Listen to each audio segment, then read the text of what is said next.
Let's transition to the New York Knicks and what's going on in New York. Okay. A tennis player at Wimbledon, Coco Vandeweghe. She happens to be the niece of Kiki Vandeweghe. Coco Vandeweghe was interviewed at Wimbledon just in the last few hours, and for some reason was asked about the New York Knicks, maybe because her uncle has the connection to the New York Knicks. Kiki, by the way, in the NBA office right now. He's got a job under Adam Silver. But Coco Vandeweghe said she doesn't like the Knicks prospects because their star player, Carmelo Anthony, is soft.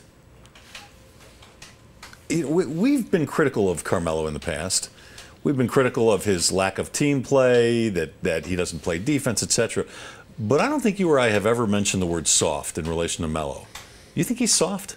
Yeah, sure. I don't know whether I've ever mentioned it before, but yeah, he's soft. He's a soft player. He's not tenacious, except when he's shooting the basketball. So people would say, well, what are her credentials, her uncle's Kiki Vandeweghe?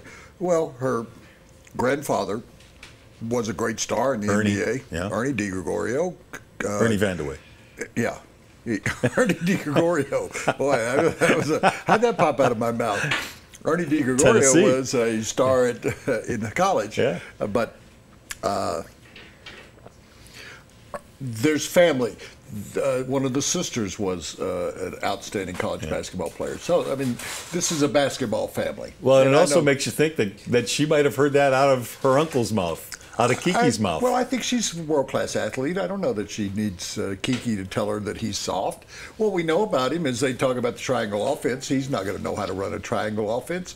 He trapezoid? No. He's a one-dimensional straight line offense. Give me the ball, I'll shoot it. He's a shooter. He's not. We talked about it a couple of days ago. He's not a 1, 2, 3, 4, or 5. He's just a shooter.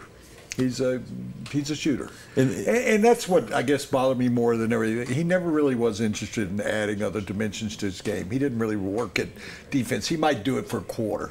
Yeah, well, he did when he played for Team USA, and he was surrounded by all those other superstars who played both ends of the court. Sure. But then every time he came back to the Nuggets, or when he goes back to the Knicks, he just becomes a black hole. He didn't apply himself to any other parts of the game of passing or rebounding. He never went to the board with any kind of angst, if you would like to say that. Force. He never really applied himself defensively, except in rare situations. Never passed the ball unless he was triple teamed. Then he was forced to. Nah, he's soft. That's why you notice you got a Flalo who played with him here.